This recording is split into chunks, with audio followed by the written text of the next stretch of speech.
A Pamela vai moderar. Então, Então, boa noite para quem está aqui, para quem vai assistir depois, talvez bom dia, boa tarde. É, Sejam bem-vindos a mais um Journal Club do Sample Research Group. Esse é um projeto para a gente discutir um pouquinho a literatura, assim, tem foco na área da epidemiologia, prevenção e ciência da disseminação e implementação na área do esporte e da atividade física. E o Journal Club é um projeto dentro do Sample Research Group que tem como objetivo disseminar e estimular a produção e o consumo de ciência. A gente sempre intercala um texto mais teórico, né, um livro, com artigos científicos. Então, uma semana um texto, outra semana outro texto. Espera aí que o chefe chegou. E, na verdade, o texto serve como um guia, mais outras contribuições, até da prática clínica, são sempre muito bem-vindas. A ideia é que a gente tem sempre alguém moderando a reunião, porém é para ser uma discussão, tá? Não é muito para ter essa ideia de aula, né? Então, fiquem muito à vontade para abrir os microfones, para comentar, perguntar ou compartilhar alguma experiência. Hoje quem modera a reunião então é a Pamela, e boa reunião para todos. boa noite, pessoal. Então, bom, algumas pessoas já devem ter visto outras moderações minhas. Eu vou mais. Quando é artigo, a gente deixa mais para os comentários e tentar levantar pontos que talvez a gente concorde, não concorde, o que talvez a gente poderia fazer de forma diferente, né? Até a gente entendendo como ele foi construindo. E depois a gente discutir os resultados, trazendo algumas experiências da prática clínica, ou talvez vendo se isso é comum em outras áreas também do esporte, né? Que aqui nós estudamos mais esporte, mas talvez a gente, às vezes, traz outros exemplos de outras áreas, geralmente mais da ortopedia, que é o que nosso grupo acaba trabalhando mais e atendendo mais, mas fiquem à vontade aí. Bom, então, hoje nós vamos falar sobre beach tênis e tênis, né? Acho que a gente, quando eu vi lá o cronograma, eu achei que ia ser um artigo para cada, né? E aí, depois, quando eu abri o artigo, eu falei, opa, é mais sobre o beach tênis em si, mas ele traz lá no final algumas comparações ali na discussão, né? Geralmente nem todo mundo chega lá, mas ele faz essa comparação aqui também. Mas talvez em algum outro ponto a gente pode trazer um artigo específico sobre o tênis, né? Talvez seja uma área que já tenha aí um pouco mais de evidência. Então, como sempre, eu levo a pergunta até vocês, o que vocês acharam interessante da introdução, qual ponto vocês ficaram mais surpresos ou informações novas para vocês. Bora lá, Thaís. O Luiz, Um de cada vez. o Luiz é sempre meu parceiro, que a gente vai trocando aqui as experiências. É. Assim, acho que é uma introdução mais sucinta, né, que os autores trouxeram, mas é legal porque eles contextualizam a parte histórica, né? O beach tennis é um esporte muito recente, até a década de 90, né? Ele quase não era praticado no Brasil, e eu acho que a gente pode falar assim que nos últimos de 5 a 10 anos aí, vai para trás, que começou a aparecer um pouco mais, mas de longe, os últimos 5 anos são aqueles onde a gente vê a explosão mesmo, né? Com o aumento do número de academias, de quadras, e aí isso tem um impacto para a gente enquanto profissional de saúde também.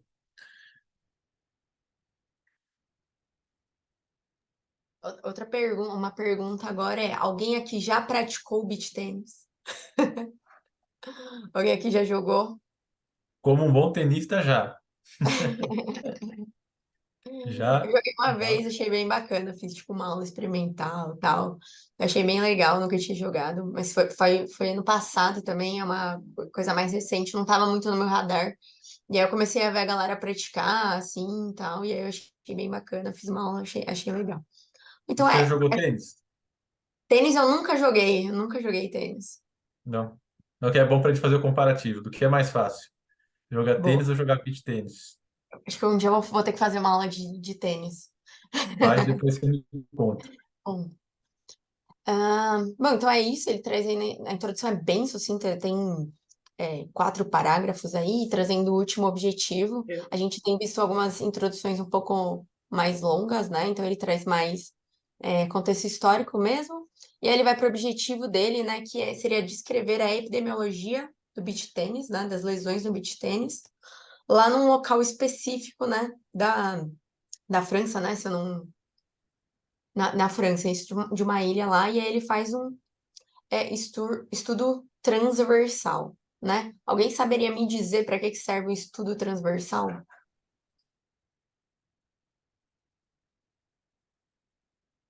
E aí, eu vou deixar a pergunta do estudo transversal, eu posso responder depois, mas eu vou deixar para alguém responder. Mas um ponto que a gente não comentou da introdução, que talvez seja o mais importante, além do contexto histórico, é que não tem nenhum estudo, não tinha, na verdade, nenhum estudo epidemiológico sobre lesões no beach tênis até então, né? Então, esse é o primeiro, e se, assim, alguém pode me contradizer aqui, mas eu fiz uma busca hoje lá na PubMed, eu não encontrei mais nenhum estudo epidemiológico de beach tênis. Então, isso foi publicado em 2020, a gente está em 2023, o esporte teve um boom e parece que ninguém foi muito na onda de pesquisar no beach tênis, né? O que tem são alguns estudos sobre benefícios à saúde, coisas relacionadas à pressão arterial e afins, né? Com praticantes de beach tênis, mas de lesão, parece que não tem nada, não. E aí? O Luiz quer falar. Bora, chefe. Fala, Pipo, beleza? E aí, tranquilo? Beleza. Ó, eles apontam alguma coisa na introdução do porquê que o beach tênis teve um boom? Até Não. Por que que teve um Não? boom? Não. Que é interessante a gente pensar, né? Por que será que o beach tênis teve um boom? Pelo que eu entendi, começou na época da década de 90, né? Que você falou, Luiz, que eles trazem na introdução. Aqui nos Estados Unidos, mais na década de 90. É. Mas se a gente for pensar no boom, pelo menos no Brasil, cara, foi nos últimos anos, assim. A gente tá falando de quê? Sim. 5 anos, talvez, não é? É. Né? E pelo que eu ah, entendo, o beach tênis, tudo bem, antes já tinha o futevôlei, né? Mas o beach tênis foi o que trouxe essa vibe de hoje ter um monte de lugar com, mesmo na cidade, né? Com quadras de areia. Aqui na esquina, cara, tinha um galpão, eu moro em Santo André, né? Tinha um galpão gigante abandonado, assim. De repente o troço virou um clube, cara, que é lotado todo dia. Todo dia o Sim. negócio tá lotado. Tem 4 quadras de areia lá. E aí a galera se reveza entre jogar o beach tênis e o futevôlei. É, assim, meio que meio a meio, mas de qualquer maneira eu vejo muito assim, porque o futevôlei, cara, no Brasil, ele sempre existiu, né? Mas esse boom, cara, eu acho que atual, né, dos esportes de areia, assim, eu acho que o beach tênis muito trouxe essa questão do boom, né? E sei lá, eu fico pensando no paralelo, assim, por exemplo, o CrossFit teve um boom há um tempo atrás. Eu faço muito a ideia, assim, do tipo, pô, o CrossFit trouxe algumas coisas a mais, do tipo de interação social e tudo mais, que a academia, a musculação não tinha, né? E que talvez nem o LPO tinha, né? Que é o levantamento de peso olímpico, que é um esporte muito individual. E o que será, então, que fez o beach tênis dar esse boom, né, cara? Quer dizer, não sei se essa resposta seria uma comparação com o tênis, eu acho que não. Mas talvez o beach tênis tenha trazido alguma questão social para quem joga. Eu acho que seria mais interessante comentar sobre isso. Eu não jogo, joguei uma vez na vida só. Mas talvez o beach tênis tenha trazido essa questão do social, do interagir também. A parte competitiva também. Talvez seja uma competição, mas não uma competição ao ponto de, né, de as pessoas brigarem jogando ou algo do tipo, como às vezes acontece em outros esportes, a gente sabe que acontece, né? Então, sei lá, por mais que isso não esteja no paper, né, mas como a gente está discutindo essa questão do esporte em geral e é um boom e tudo mais, fico pensando aí se alguém teria alguma ideia do porquê que esse boom teve, se alguém joga e poderia explicar um pouco como é esse contexto, para que a gente pudesse entender, né, por que que teve esse boom. Porque muita justificativa do porquê tem um estudo agora de beach tênis é porque teve o boom. E aí, se teve o boom, o pessoal fala, bom, independente do esporte que venha acontecer, ele vai estar atrelado a um certo risco, isso acontece de condição musculoesquelética, então vamos mensurar quais são essas condições, porque possivelmente elas vão começar a aparecer mais na clínica. Mas inicialmente, né, por que que teve esse boom? Por que que teve esse aumento? Qual foi a motivação das pessoas por modificarem seu esporte ou iniciarem fazer esse esporte, sabe?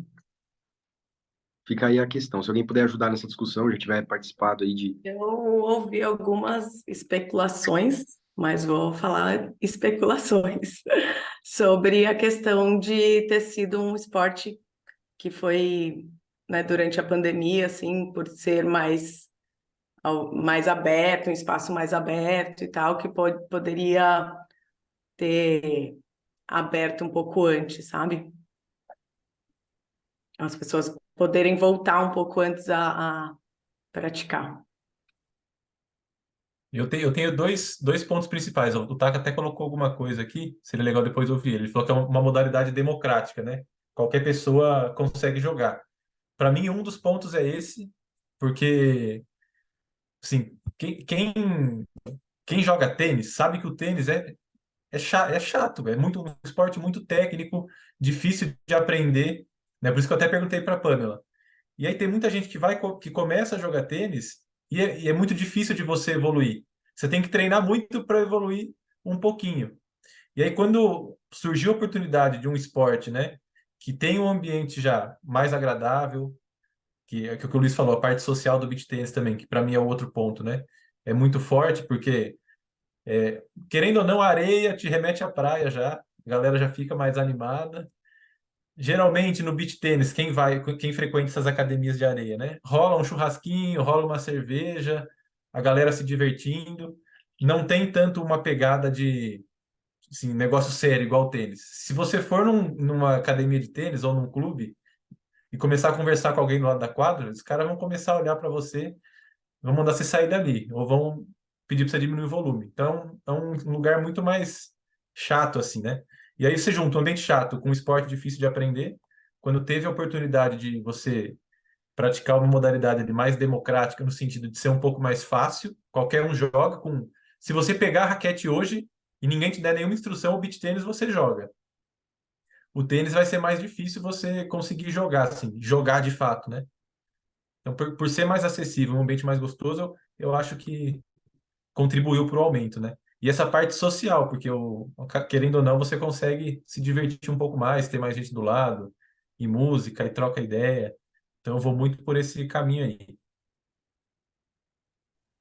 É muito louco, né? Porque eu fico pensando assim, ó. A parte social, né? Jogar futebol de semana também é social, mas o futebol envolve muita gente. Então, assim, o beach tênis não é nem pouca gente, ao ponto de ficar chato, tipo dois, e não ter, e depois não ter nada, e ser muito técnico, né? Então, o tênis tem uma parada dessa que eu falo daqui a pouco. Mas, assim, se a gente fosse pensar no tênis, seriam duas pessoas. E pensa no LPO. LPO é uma, cara. É você com você mesmo, é você com o peso lá. E o máximo técnico enchendo o teu saco para melhorar o movimento, né? No beach tênis tem mais gente, mas não tem tanta gente ao ponto de, às vezes, inviabilizar a prática. Então, imagina quem pratica futebol de campo, cara, que precisa de 22, velho, né? Então, tem isso. Sim.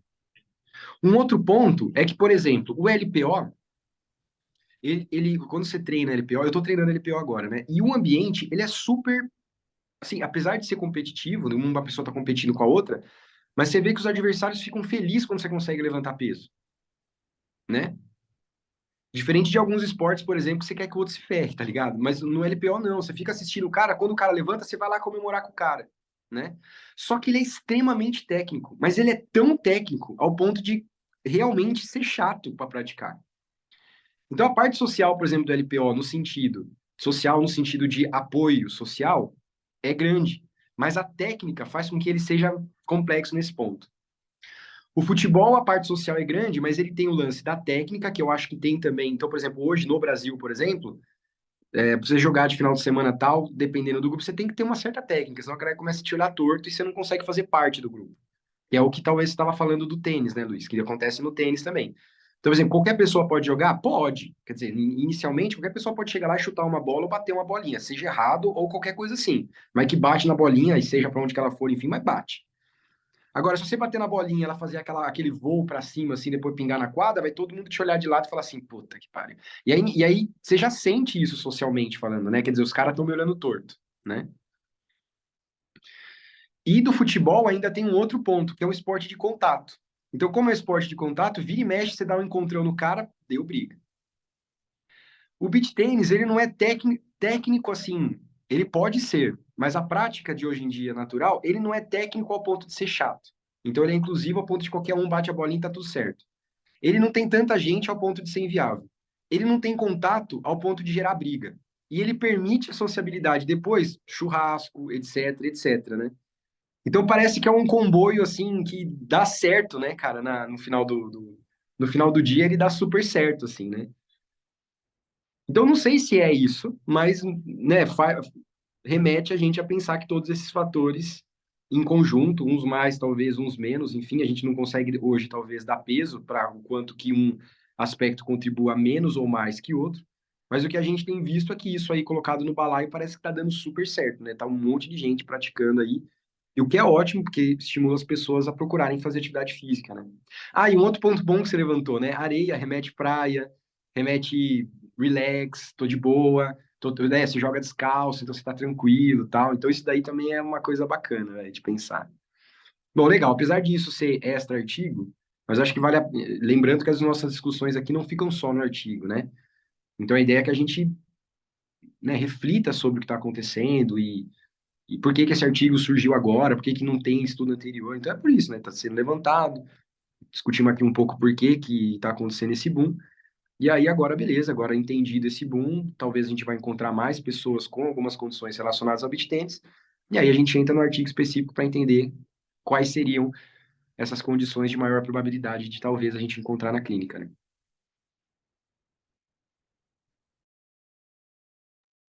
Boa, já jogou aí a bola pra cima para fazer um estudo tipo Run Motive, só que no beach tênis, né? Tem por que que as pessoas começam a jogar beach tênis e por que que elas continuam aí. Já jogou a bola.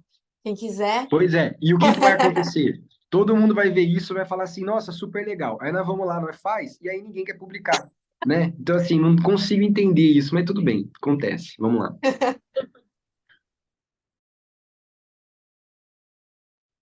Bom, então. Eu acho que até a gente colocou no cronograma, né? Foi para porque é um esporte hoje que a gente vê muita gente, né? Publicando nas redes sociais, né? É uma coisa muito social, a galera faz questão de compartilhar, né? Então, como é um contexto que a gente vai cuidar dessas pessoas que praticam, né? A gente tem que entender e tentar disseminar esse conhecimento de coisas novas, né? Acho que a gente ainda não discutiu aqui CrossFit, né? No Journal Club. A gente colocar lá depois no nosso cronograma para um momento que couber aí. Bom, mas então falamos da introdução e o objetivo dele, né? Então é descrever a epidemiologia, né? De um local lá específico, e aí ele fala aqui que vai fazer um estudo transversal, né? E eu queria saber, joguei a pergunta aí para vocês, o que que é um estudo transversal, para que que ele serve, ele é importante, ele responde uma pergunta, e aí eu queria entender de vocês qual pergunta seria essa.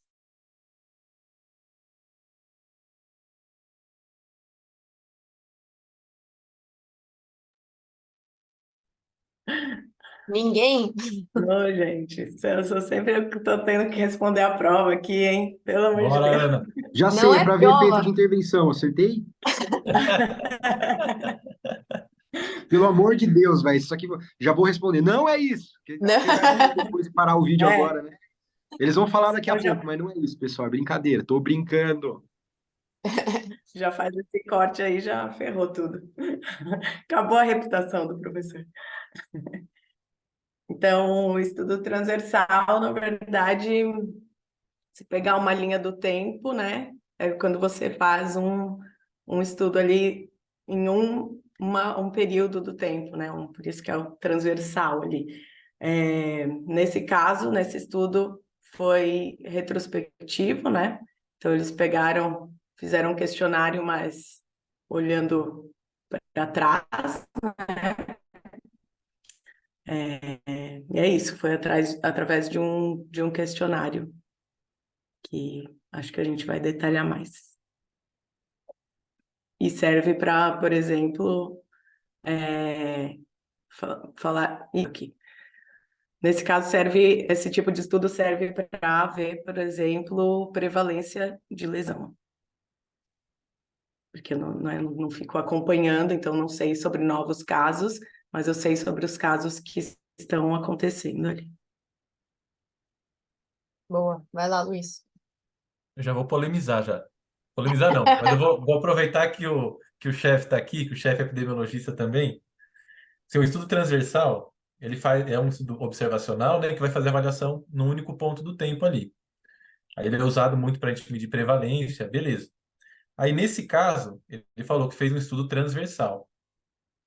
Só que ele coletou um questionário num único ponto no tempo sobre um dado retrospectivo, sobre o histórico de lesão nos últimos 3 anos, né? E aí, o Luiz, não sei se o Luiz vai lembrar, mas eu lembro porque ele foi na minha banca de mestrado, e quando eu falei lá no capítulo que eu tinha mencionado a prevalência, né? Ele fez a diferenciação do que era prevalência pontual e prevalência de período.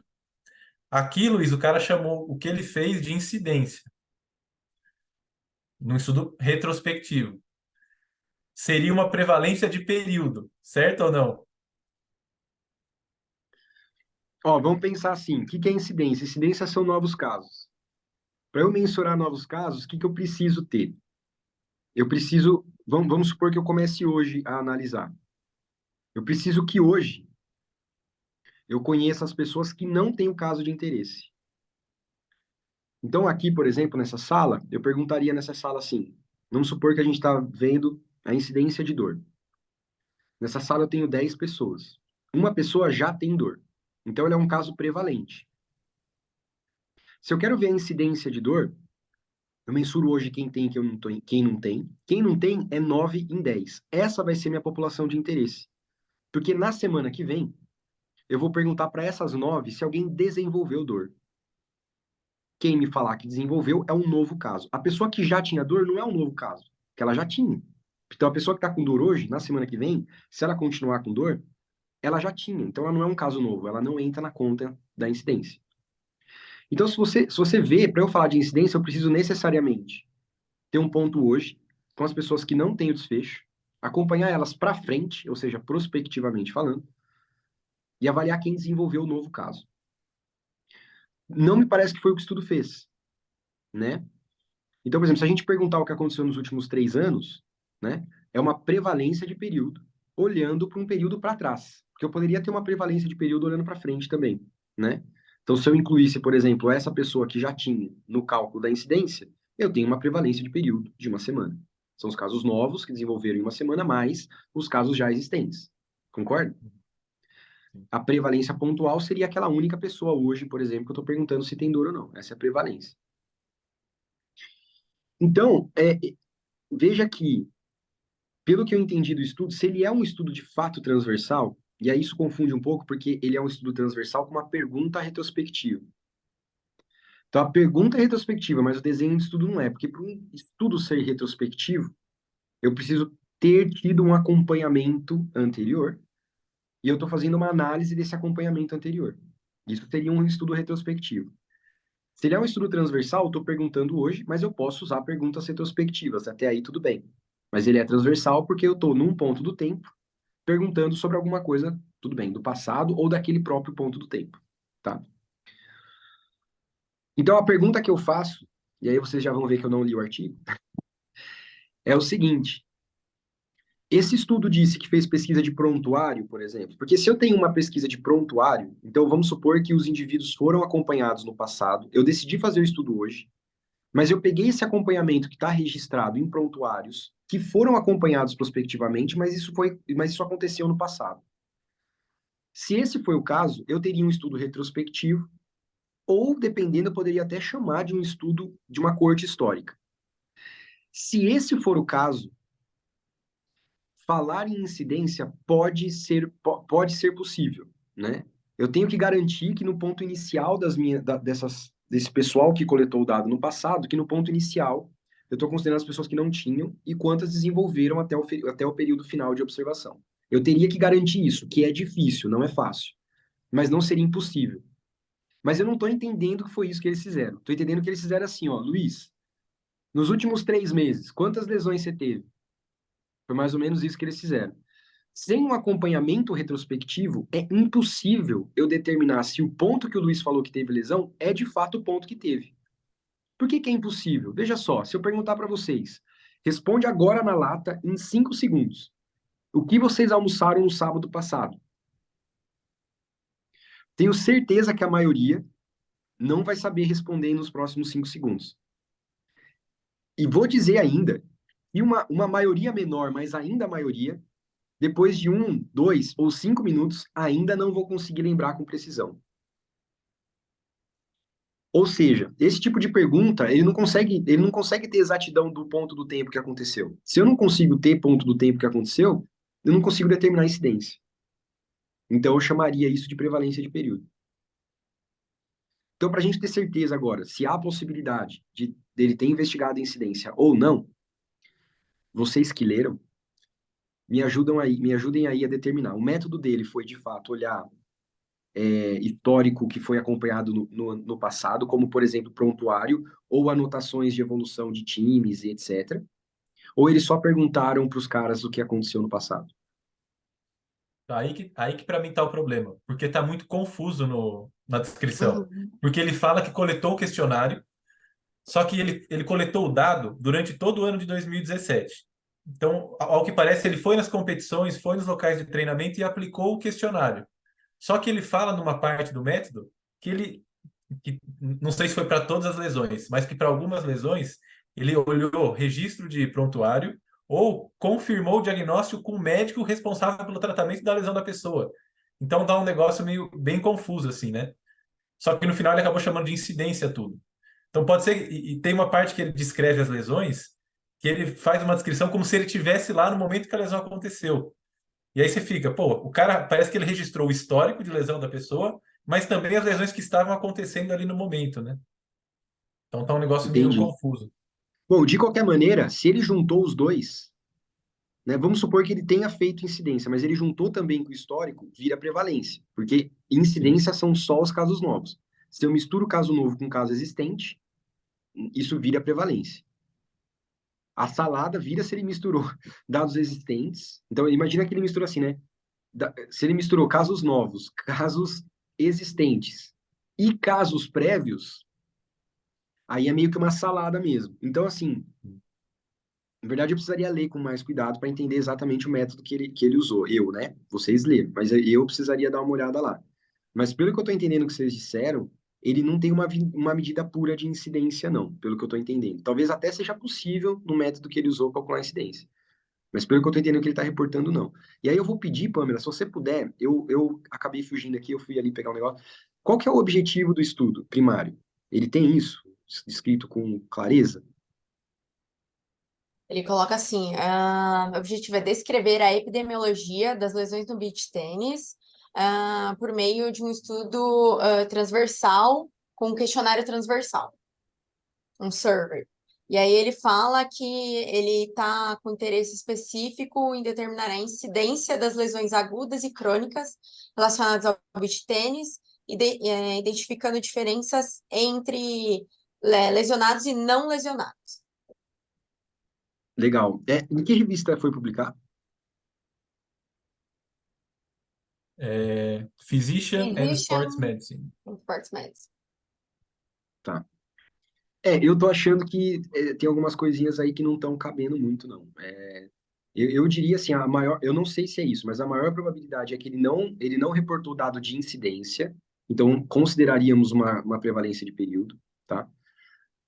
Agora, para caracterizar, falar quais são os principais tipos e tudo mais, não necessariamente o cara precisaria da incidência. Então, na verdade, eu acho até que ele tem um estudo que poderia ser muito melhor descrito e interessante se os objetivos e o que ele está reportando tivessem alinhados. Eu acho que o problema maior desse estudo é que não está alinhado muito bem o objetivo ou o que o cara de fato quis responder e os resultados reportados, pelo que eu estou entendendo aí, né?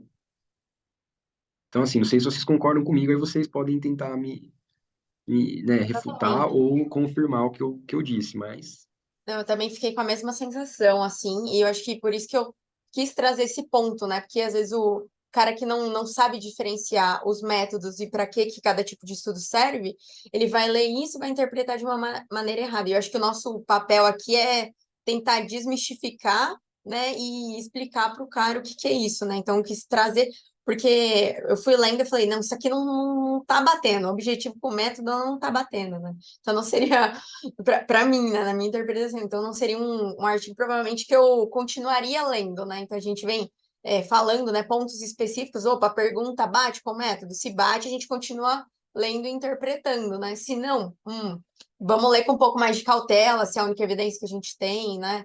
Vamos tentar entender melhor.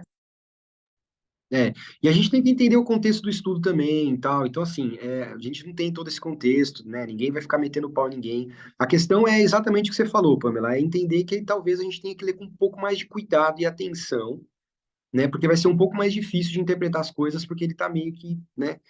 Uma das coisas que eu senti pela tua fala é que também ele quis enquadrar o tipo de estudo dele em alguma coisa já existente, talvez ele tenha falhado. Então, veja, existem desenhos de estudo assim mil, né? Inclusive tem desenho de estudo que não tem nome padrão, tipo assim, Randomized Control Trial. Tem estudo que não dá, ele não cabe num guarda-chuva desse, né? Então, para quem é pesquisador e está aqui, a minha dica seria o seguinte: quando você for fazer ou descrever um estudo, tenha bem claro qual é o seu objetivo, bem claro. E descreva um método que atende àquele objetivo. Não importa o nome que ele tem. Se ele não tem um nome, porque é um método, não tem problema. Mas se ele tiver bem descrito, a gente consegue entender. Agora, um método que talvez já seja meio complexo, porque, enfim, para responder a pergunta, e o cara tenta colocar ele num nome específico, então, beleza, é um estudo transversal, mas tem pergunta retrospectiva, mas é para incidência. Malandro, olha só o negócio. E aí fica difícil de entender mesmo, né? Então, assim, minha dica é sempre prestar atenção nisso, não necessariamente dar os nomes. Outra coisa, né? O cara fala assim, descrever a epidemiologia. Na verdade, a gente não descreve a epidemiologia, é a epidemiologia que descreve algo. A epidemiologia é uma ferramenta para descrição de desfechos e tudo mais, né? Mas a gente não descreve uma epidemiologia. A epidemiologia não é um desfecho, né? Na verdade, a epidemiologia é uma área, e é ela que descreve ou dois ou três, enfim, mas é ela que descreve os desfechos de saúde. Então você vê que tem essa questão de nomenclatura e tal, que não quer dizer que o estudo é ruim, mas deixa a gente com a pulga atrás da orelha de ficar atento na hora de ler, né? E tentar ver que talvez os termos ali não estejam muito bem alinhados com a definição que eles tenham. Então a gente precisa ler com atenção e tirar nossas próprias conclusões dos desfechos que eles estão trazendo. Não quer dizer que o estudo é ruim, quer dizer que a gente precisa ler com muita atenção. Às vezes pode ser que o estudo é ruim, não sei. Mas o que eu estou querendo dizer é que não, não vale a pena jogar pedra antes de ler e interpretar muito bem o estudo. É esse que é o ponto, tá? Antes da gente continuar, Pamela, o Hugo tá com a mão levantada faz um mó tempão ali. Vamos dar a voz para Eu ele? ia, eu ia dar a palavra para ele. Opa, boa noite aí, pessoal. Consegue me ouvir? Ou então, eu nem lembro mais o ponto que eu ia falar, mas vou tentar aproveitar a palavra agora para botar uma dúvida aqui. Vamos lá. É, não sei se vai abrir muito a temática, mas ainda nessa questão do questionário e tudo mais, ele descreve que a ação dos participantes foi voluntária e eu tive também, como o Luiz falou, foi em decorrência de 3 anos, né? Ele até botaram um sorte ser pegar essa faixa de 3 anos.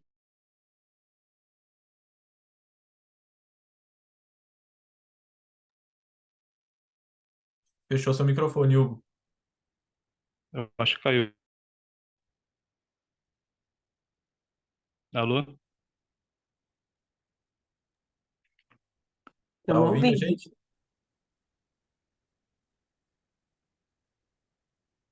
Acho que deu uma travada. A internet está caindo aqui, não sei se consegue me ouvir. Foi. Tá, vou tentar agilizar, porque no caso ele fala de 3 anos, mas só que ele menciona que os pontos de coleta foram os torneios, e aí a minha dúvida maior foi se você tem vários torneios dentro desse período de 3 anos e você tem uma coleta de voluntários, se esse voluntário aparece mais de uma vez nesse período, você coleta ele ou não? E a minha dúvida também foi no retrospecto, porque se você pergunta, por exemplo, no primeiro ano de coleta, você vai perguntar no intervalo de 3 anos atrás, e aí se você encontra esse indivíduo no último ano de coleta, você vai perguntar de novo 3 anos atrás ou muda? Então, na minha interpretação, ficou confuso isso. Não sei se vocês identificaram clareza nisso, mas durante minha leitura ficou essa parte, até porque na parte que vocês falaram de ser o mesmo indivíduo ou não, o registro fica, não sei se fica claro assim, na hora de tabular.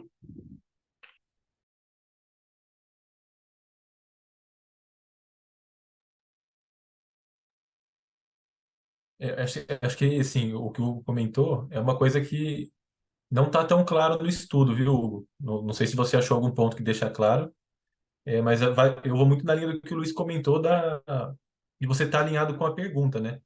Então, se você tem a pergunta ali, o que você está fazendo é coletar o histórico dos últimos 3 anos, para mim não faria muito sentido você, se o cara está em 2 torneios, você coletar ele de novo. Você coleta o dado transversal dele e ele já tá incluído ali. Mas você não precisaria coletar de novo. Agora, se fosse uma pergunta onde você tem que acompanhar em mais de um ponto no tempo, para ver se o cara, sei lá, teve uma recorrência de alguma lesão ou desenvolveu alguma nova lesão ao longo do tempo, aí já muda o panorama, né? Você teria que avaliar ele em vários torneios, de repente. Só que isso deveria ser sistematizado para todos os participantes dentro do seu estudo. Mas dessa forma que ele desenhou, né? Ao que parece, pelo menos, acho que não faria muito sentido ter a coleta do mesmo indivíduo em mais de um torneio, né? Você coleta ele em um só e aí fica por isso mesmo. E outro ponto também, porque esses estudos de coleta, ainda mais o grupo daqui da reunião usa muito o Oslo, né, e tudo mais. Ali eles não definiram um questionário pré, eles eu não sei se porque foi a descrição uma entrevista de 1 hora, né? Então entra alguma característica quali, daria para aproveitar. Assim, quando eu faço essa pergunta para vocês, tá, calma aí, não sei, tá, dá para me ver? Tranquilo? Pô, então, quando eu faço essas perguntas assim, não é que eu estou criticando o artigo. Eu estou querendo pensar, caso fosse pautado um novo artigo, como é que seria feito. Agora o cachorro do vizinho decidiu latir. Mas aí como é que você faria essa questão? Porque tem brecha para melhorar, entendeu? E aí, no caso, você bota essas perguntas e ao mesmo tempo fala que é uma reunião de 1 hora, aí eu fico pensando o que que, o que que não foi aproveitado nessa reunião, e aí eu abro até uma brecha para perguntar para vocês, quando vocês fazem essas coletas, se a média de tempo que vocês têm é 1 hora, porque a realidade do beach tênis talvez seja diferente da realidade de outros esportes, e eu acredito que para você ter 1 hora para não vou, talvez simples coleta seja um termo errado, mas você ter 1 hora simplesmente para coleta, que talvez fosse um questionário online, aí eu não sei, assim, pragmaticamente falando, como é que vocês enxergam para otimizar melhoras. Bom, acho que um dos pontos que você falou, né, é do Oslo, né, quando a gente de fato aqui usa no grupo, mas o objetivo do Oslo é ver a incidência, né? Então ele é recomendado que se aplique a cada 2 semanas. Para esse estudo, talvez ele não caberia, né? Pensando que ele estava querendo ver prevalência. Então talvez ele só podia perguntar: você tem lesão agora ou não? Sim ou não? E pegar as características que ele acha importante, né? Para essa pergunta específica. Agora, se ele quisesse ver a incidência, aí ele teria que usar o Oslo em vários pontos no tempo diferentes. Vai lá, Pan, chefe. Pan, só um detalhe. Na verdade, o objetivo do Oslo não é necessariamente mensurar a incidência, é ver mudança ao longo do tempo, né? Então, ele é um questionário de acompanhamento. Se a incidência, se é prevalência de período ou se é prevalência repetida ao longo do tempo, que é o recomendado para as lesões de início repetitivo, quem define isso é a pessoa que está analisando a qualidade daquele desfecho. Mas então, assim, o objetivo do Oslo é um questionário de acompanhamento para identificação de possíveis casos que possam estar iniciando com lesão. Esse é o objetivo do Oslo. Então, se ele é um questionário de acompanhamento, aí é o que você falou. Nesse estudo, se a ideia não era acompanhar, tudo bem não ter usado o Oslo. Tá tranquilo, porque o objetivo do Oslo nunca foi coletar o dado em apenas um ponto do tempo. Ah, ele poderia ter usado o Oslo porque tem uma certa estrutura já, mesmo que não é o objetivo dele, para coletar mesmo que fosse num ponto? Até poderia, né? Mas ele teria que adicionar tanta mudança lá, porque o Oslo não pergunta coisa de 3 anos atrás e tal, que talvez realmente não caberia, né? Então, para o objetivo deles, talvez o Oslo de fato não era o canal a ser usado, né? Isso é um ponto. Agora, eu já entrei, vou falar, porque também nós estamos com pouco tempo aqui, vou tentar dar uma resumida. Agora é o seguinte, né? O que o nosso grupo faz é não padronizar. Por que que a gente não padroniza? Porque o que manda é a pergunta de pesquisa. Então a gente faz o que o objetivo. Então a gente descreve um método que melhor responde a pergunta. E a gente aplica esse método. Se a gente não conhece esse método, a gente estuda e aprende. Se estudar e aprender não dá conta para acontecer num período, a gente chama colaboradores para nos ajudar com esses métodos. Então, na verdade, o que que o grupo, o que que o Sample usa? O Sample usa o que a pergunta pede, né? A gente monta o desenho que a gente entende que é o ideal para a pergunta. Agora, sim, na maioria das vezes que a gente faz estudo epidemiológico, populacional, né?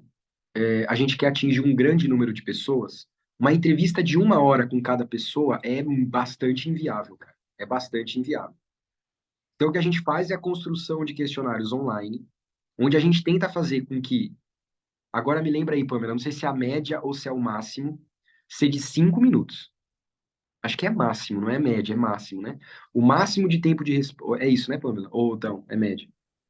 Na média, 5, mas Ah, na às média. vezes chega a 10 o máximo. A gente tenta deixar entre isso. Tá, então é isso. Então, na média, ser 5 minutos para preencher, tá? Eu digo na média porque tem gente que, por exemplo, não tem lesão, então ele vai responder bem menos o questionário. Mas tem gente que tem 1, 2, 3 lesões, e aí vai abrindo abas lá do questionário para que ele vá reportando tudo que ele tenha, né? Mas, isso do ponto de vista de estudo epidemiológico populacional. Aí você levantou um ponto bom, que é o seguinte: se fizerem entrevista, será que tem um ponto qualitativo aí? Poderia ter. Eu não posso dizer do estudo, porque eu não conduzi o estudo e eu não sei como é que está esse dado lá. Mas se for conduzido via entrevista, seria possível fazer um estudo qualitativo utilizando esse método de entrevista. Mas aí os estudos qualitativos normalmente têm um outro perfil. Ele não tem um perfil de entendimento populacional. Ele quer entender mesmo as nuances daqueles indivíduos que estão sendo entrevistados, né? Então, nesse caso, normalmente o N é menor, bem menor, em comparação com o estudo populacional, o que permite uma entrevista de 1 hora, né? Então, assim, é porque foi uma entrevista de uma. E a gente entendeu que você não está criticando o paper, viu? Tá totalmente, fica tranquilo. Manda aí, a gente vai discutindo. E até essas perguntas, eu acho que não é só para quem faz. Você utilizou muito assim, nos próximos estudos. Não é só para quem faz estudo. Para quem está aí com os seus times, fazendo acompanhamento dos seus atletas, esses métodos também são utilizáveis nisso. Não é só para estudo científico, mas é utilizado estudo científico também. Então, assim, a resposta, e é uma resposta política, é depende. Mas não é um depende do tipo, depende, eu não sei. Não, não é isso. Ele é um depende porque, de fato, você tem que olhar para o contexto, para a pergunta de pesquisa, etc. Então é um depende assim, ó. O que o depende às vezes fala assim, né? Então o cara não quer responder. Não, não é isso. Mas, ó, então se o contexto for populacional epidemiológico, cara, uma entrevista de 1 hora é inviável. A não ser que você tenha o tempo para fazer esse estudo de, sei lá, 5 anos, né? E você tem um time de, sei lá, 5.000 pessoas. Mas é muito difícil isso acontecer com um time com o nosso time, que não é um time pequeno, né, com a nossa estrutura, e ainda tentando pegar, por exemplo, o Brasil inteiro ou algo do tipo, cara, não dá para fazer um estudo epidemiológico, né, de descrição populacional com uma entrevista de 1 hora. Então, talvez a melhor estratégia seria um questionário autorreportado, etc., que é o caso do Oslo. No Oslo, você faz você aplica o questionário autorreportado e aqueles que levantarem, né, as questões ali de talvez terem uma lesão, esses são chamados para o departamento médico para uma entrevista mais específica. Então, aí eu tenho como fazer consulta com um N menor, que são as pessoas que descreveram uma probabilidade de ter algum problema, aí eu consigo fazer uma avaliação mais escrutinada desses caras. Mas, no geral, num primeiro momento, a gente faria essa abordagem, assim, mais populacional mesmo. Agora, repetindo, inclusive nessas próprias entrevistas, essas pessoas que estão com isso comentado, por exemplo, de poder ter lesão, né? Ou num estudo que já tem o objetivo de ser qualitativo, aí uma entrevista de 1 hora ou até mais, tá, Hugo? É bem comum. E pode ser super viável. É uma questão de marcar com atletas que consigam fazer isso e tal. E normalmente, se quem está conduzindo as entrevistas é da própria equipe, fica mais fácil de marcar ali, de tentar fazer isso acontecer do ponto de vista logístico, né? Respondi sua Então, beleza. pergunta? Sim, sim, só para deixar bem a parte e seguir no assunto por causa do tempo, é porque também a pauta lá que me chamou a atenção foi, acho que é uma ilha da França, né, que botaram, aí tem X atletas no top 100 masculino, X no top 100 feminino, e é um esporte patrocinado nacionalmente. E aí também, mas isso eu converso para outra parte, senão vai tomar muito tempo.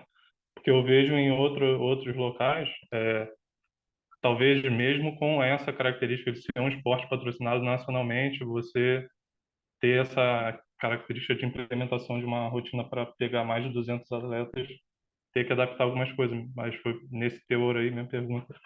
Mas aí, valeu, vou seguir aqui. Não, show de bola. E fica só uma dica, né? Para quem às vezes está assistindo a gente, que está no começo de carreira e está pensando em carreira a seguir, olha que loucura, né? A gente está falando, o Hugo levantou essa questão de, por exemplo, ser um esporte patrocinado e tal, que precisa de acompanhamento. Você já parou para pensar que às vezes o cara que escreveu esse artigo, cara, ele fez muito bem, porque ele nem é da ciência, né? Talvez o cara mandou muito bem, porque ele nem é da ciência e conseguiu emplacar esse paper aí, né? Então, às vezes, né, a gente que aprende as ferramentas científicas, acreditem, não é necessariamente, e na verdade é a minoria das pessoas que aprendem as ferramentas científicas que ficam na academia. E é o meu caso. No meu caso, eu sou professor universitário, estou na academia, beleza. Mas a maioria das pessoas que têm as ferramentas de pesquisa podem e devem utilizar as ferramentas de pesquisa nas práticas deles, né? Então, por exemplo, nesse caso, será que não teria sido interessante pegar, por exemplo, um fisioterapeuta com mestrado ou doutorado, que entende dos processos de coleta, de epidemiologia, de acompanhamento, de monitoramento, e essa pessoa encabeçar não só o método dessa coleta e tudo mais, como talvez até o início de uma escrita do paper para tentar melhorar um pouco? Pode ser. Eu estou divagando aqui, eu não sei se foi isso que aconteceu. Mas pensando em mercado de trabalho para quem está iniciando, né, às vezes a gente fica vislumbrando que o mercado de trabalho é unicamente ali eu vou começar a atender na clínica de alguém para juntar uma graninha, montar minha clínica, ter meus pacientes e acabou. É isso que eu vou fazer pro resto da vida. Pode ser, não tem problema algum. Pelo contrário, a gente precisa disso na grande maioria. Mas quando o mercado está meio saturado, às vezes vocês podem encontrar outras áreas. Essa é uma delas, usar as ferramentas científicas para poder fomentar o que a gente está fazendo, o trabalho prático, né?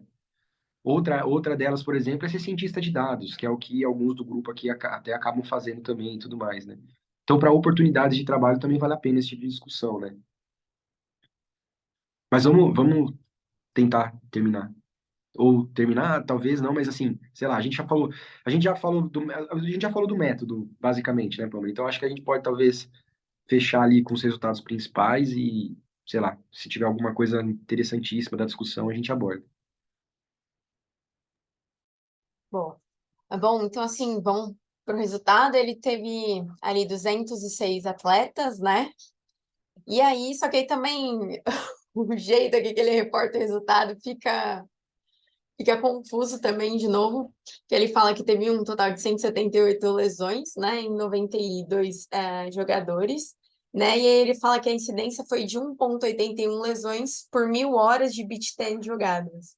Então, assim, continua confuso, né, porque a gente não sabe de fato como é que foi feito. E aí eu fico com muita dúvida e muito receio de confiar de fato nesse dado, sabe? Não sei se vocês tiveram a mesma impressão, se é parecido talvez com a prática de alguém que trabalha com tênis ou beach tênis aí para dizer se os achados dele, por exemplo, de locais de lesão, né? Que aí ele fala que é o ombro, depois o cotovelo, né? Sendo lesões crônicas as mais prevalentes, né? E aí ele fala que também teve lesão na coxa e no hálux. E aí acho que a gente pode partir daí e tentar entender alguma coisa.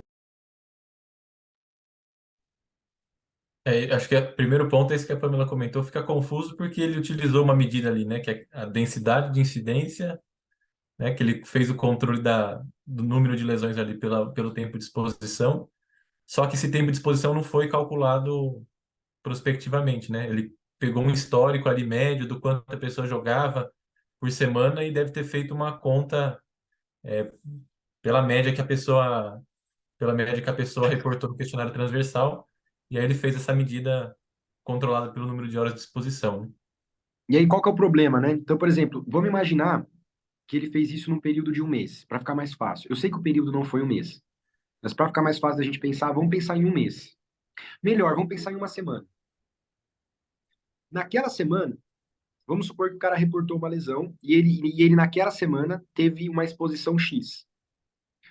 Como que eu sei o quanto da exposição estava antes do dia em que a lesão aconteceu ou depois? Então, para ser incidência, o tempo teria que necessariamente ser apenas o tempo antes.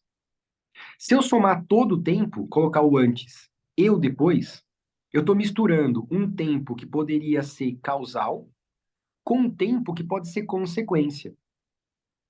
E aí talvez isso justifique essa taxa baixa. Porque essa taxa baixa, um ponto alguma coisa a cada 1.000 horas, é essa a taxa que ele usou, né? Quase dois a cada 1.000. 81, isso. É uma taxa baixa. Por exemplo, se você me perguntasse assim, ó, Luiz, chuta qual seria a taxa de lesão, na média, uma taxa ok, nem muito alta, nem muito baixa, eu falaria assim, cara, no beach tênis deve ser alguma coisa que varia entre 5 até, sei lá, até uns 12, no máximo 15, né? Agora, 2 estaria abaixo tá abaixo dessa expectativa. Se isso for confirmado, que bom. Quer dizer que é um esporte que tem uma super baixa taxa, que é ótimo, né? Mas fica a dúvida, né? Será que essa taxa tá baixa mesmo? Porque nessa exposição eu coloquei causa e consequência, ou seja, eu coloquei o cara pode ter aumentado o volume e desenvolveu a lesão, aí depois caiu, parou, por exemplo, e aí caiu muito. E aí o quanto que esse caiu muito não vai influenciar nessa taxa? Influencia pra caramba. Mas não é causa, é consequência. Então não é incidência. E aí essa taxa fica complicada, fica enviesada, né? Então, assim, é um início, é legal, levanta algumas hipóteses, como a gente está conversando aqui, mas eu acho que, de fato, essa taxa ela ainda não é conclusiva, né? Eu acho que não dá para concluir, assim, falar assim, olha, incidência do beach tênis é 1,8 a cada 1.000 horas, assim. Pode até ser que isso venha a ser confirmado depois, né? E que a gente entenda que tudo que a gente está discutindo aqui não foi viés, por mais que poderia estar sujeito a, acabou não sendo. Mas não sei, eu realmente esperaria outros estudos e outras mensurações para que a gente pudesse bater o martelo aí de dizer qual que é aproximada essa taxa de incidência aí. Porque realmente ela parece ser muito baixa.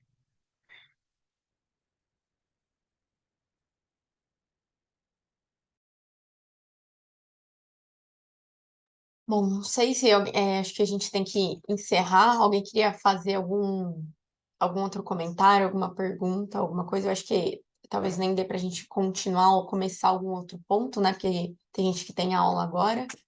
É, ou alguém fazer um fechamento aí mais filosófico. Para a gente fechar, só comentar o tipo e as regiões corporais, um minuto, né? É o que, assim, clinicamente, quem atende TACA depois pode comentar, enfim, ou mandar algum comentário aí se ele não puder falar, né? O que a gente vê na clínica, geralmente, do beach tênis é muita lesão de ombro e de cotovelo, né? E lá no estudo, o que aconteceu foi isso. O número top 3 ali de lesão foi ombro, cotovelo, e depois tinha o membro inferior nos entorses de hálux, né? Se a gente pegar só as lesões por sobrecarga, se eu não me engano, o cotovelo acaba ganhando do ombro aí, né? E a gente pega muita tendinopatia lateral de cotovelo, né? O famoso tênis elbow, epicondilite lateral, nos beach tenistas. Isso bate muito para mim com a questão do esporte, né? De ser muito acessível e a pessoa às vezes empolga pelo ambiente ter a parte social, o ambiente que é gostoso. Então a pessoa era sedentária, foi um dia, gostou e já começa a jogar todos os dias ali, não dá um tempo para o corpo se adaptar, né? Não faz nenhum um treino separado para o corpo tolerar aquela carga e é algo que é discutido também. Então, só para a gente fazer esse fechamento, ombro, cotovelo e o hálux, né? Membro superior, lesões por sobrecarga predominam, né? Tendinopatias de ombro e cotovelo. E no membro inferior, lesões musculares, principalmente da coxa, e os entorses de hálux, que é uma lesão específica do beach tênis, né? Que no tênis não tem, por conta do terreno mesmo, da areia, né? Então, só para fazer o fechamento, acho que seria mais ou menos isso. O Taka falou alguma coisa aqui no chat. Então, falou, concordo, eu diria que alterna entre a idade e nível do jogador na prática. É isso aí, essa é uma questão importante também, porque os amadores, eles não se preocupam muito com a parte técnica também, né?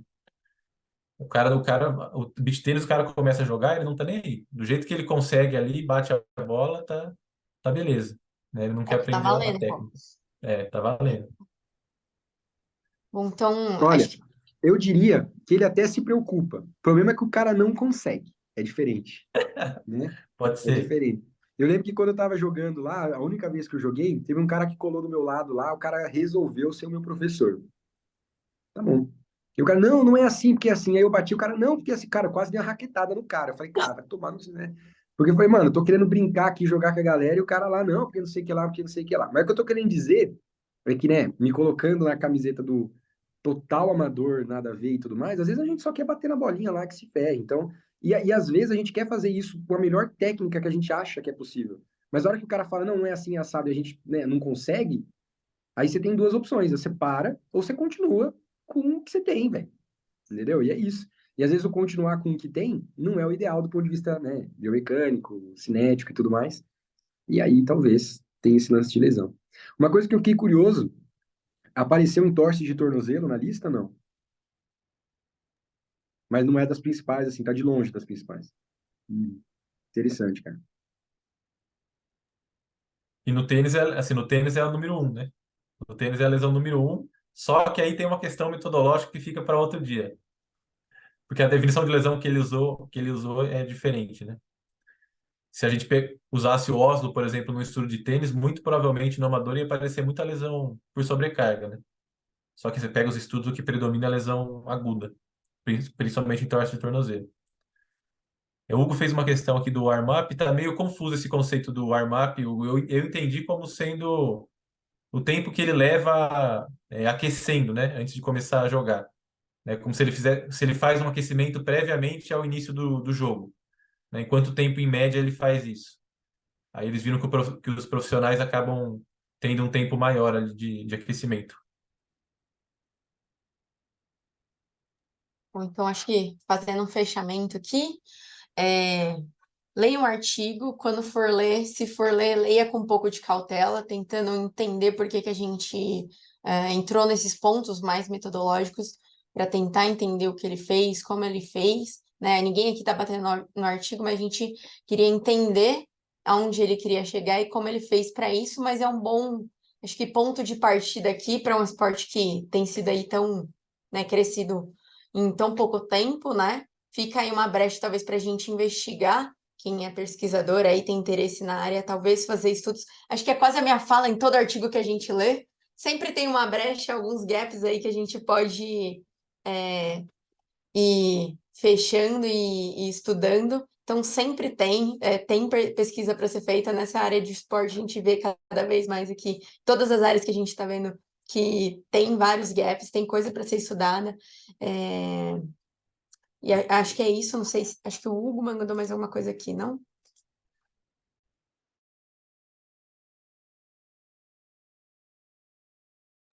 Não, só falar breve, é porque, como é um estudo que não objetiva a causa, aí eu fico, assim, pensando nesse acúmulo de fatores, mas foi só analisando mesmo. Boa.